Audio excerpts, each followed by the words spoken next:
over the Minnesota Wild in the Madhouse on Madison in overtime. Yes, you're hearing me right. Your Chicago Blackhawks come back home to play a very tough opponent in Minnesota and beat them 2-1 in overtime. Peter Mrazek between the pipes for your Chicago Blackhawks was phenomenal. He was outstanding in this game. Without him, we probably lose this game probably 3-1 because that third period of play, Minnesota was attacking. The Hawks looked like they were trying to play prevent defense when it went to the third period of play, and it kind of bit them, but they were able to still prevail and get the 2 points for Petey and the team. Mrazek was phenomenal. This was one of his best games this season. If not, this was his best game of the season so far. That's how good he was between the pipes for your Chicago Blackhawks. So, let's get into this game, shall we? Total shots on goal were 33-22 in favor for Minnesota. However, shots per period, 5-7 in favor for your Chicago Blackhawks in the first, 9-9 in the second period, 19 to 4 in favor for Minnesota, and in overtime, 0-2 in favor for your Chicago Blackhawks. Totaling again, 33-22 in favor for Minnesota. Face-off percentage, it was basically even. 49% for the Hawks to the Wild going 51% at the dot. Both teams went 0-3 at the power play. Hawks first power play was rough. They were getting some chances on their second 2 power plays, but just couldn't find the back of the net. Hits was 25-16 in favor for Minnesota.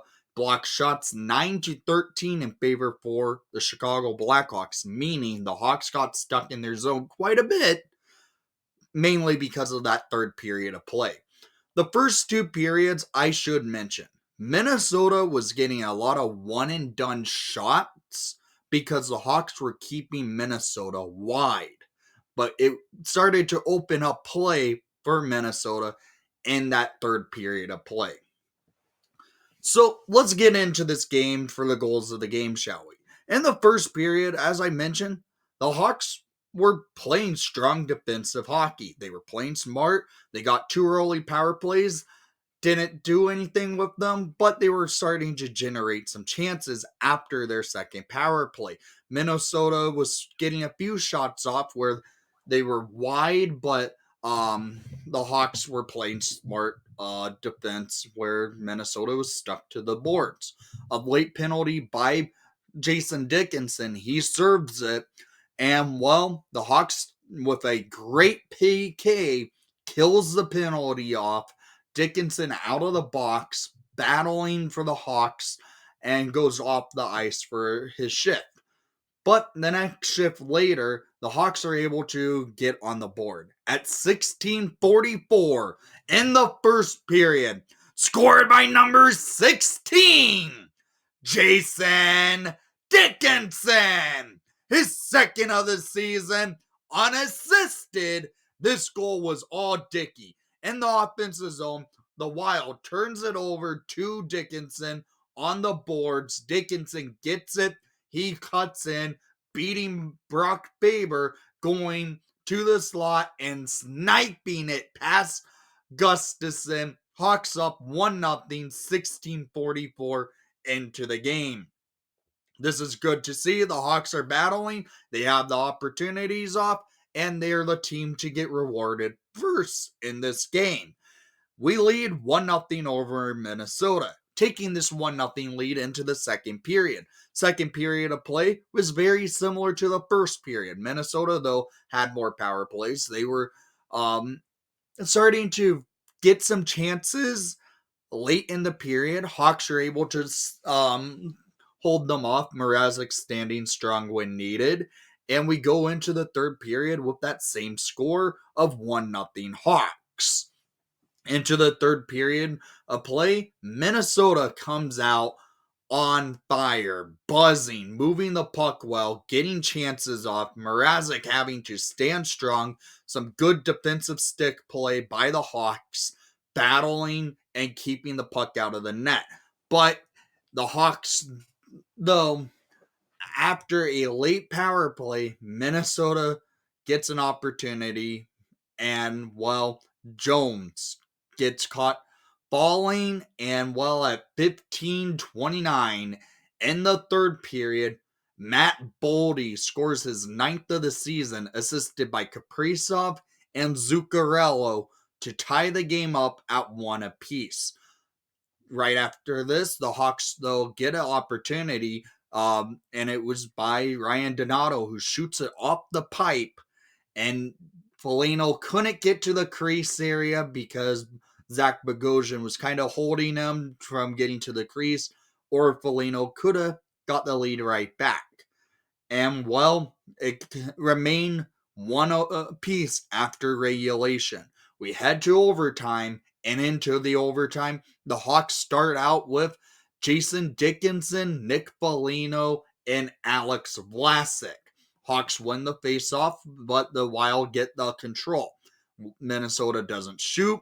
Hawks have the opportunity to settle things down. They then switch lines to get Connor Bedard out there. And, well, Bedard was able to help the Hawks get into the offensive zone, getting a shot off. And, well, Minnesota was able to send it down the ice. Then the Hawks made another change in the overtime, and the next change works out in favor for your Chicago Blackhawks. At 1:50 in the overtime, scored by number 23, Philip Kurashev, his third on this season, assisted by number 4, Steph Jones, to make it a 2-1 final in the United Center. Yes, Jones steals the puck in the defensive zone, feeds it over to Kurashev. Kurashev turning on the wheels, going up with Jones. 2-on-1 break for the Hawks. Kurashev toe drags the puck and releases it past Gustafson and in. And Hawks win! Hawks win in overtime 2-1. So down in the comments down below, I want to hear what your thoughts were on tonight's action, and I will give you some of my more recent thoughts.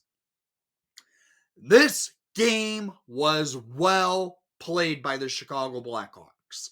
They played it like a road game, where this season on the road, they've been a very good team defensively. And they were able to take their road style hockey to home and play it like that. They were able to get 2 points out of versus the Minnesota Wild, which is great to see. A very tough opponent, I shall say, who was going into tonight's game with a record of 10-2-2. This was a very good test for your Chicago Blackhawks. Can they hold up with Minnesota? Yes, they did.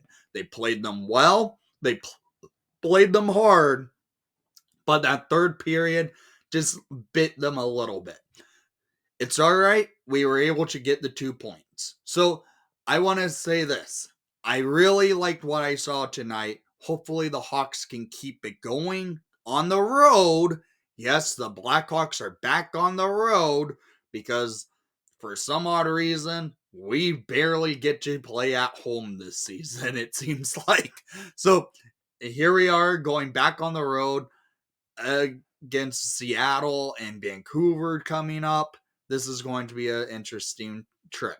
So I want to hear what your thoughts were on tonight's action. Thank you for watching our broadcast.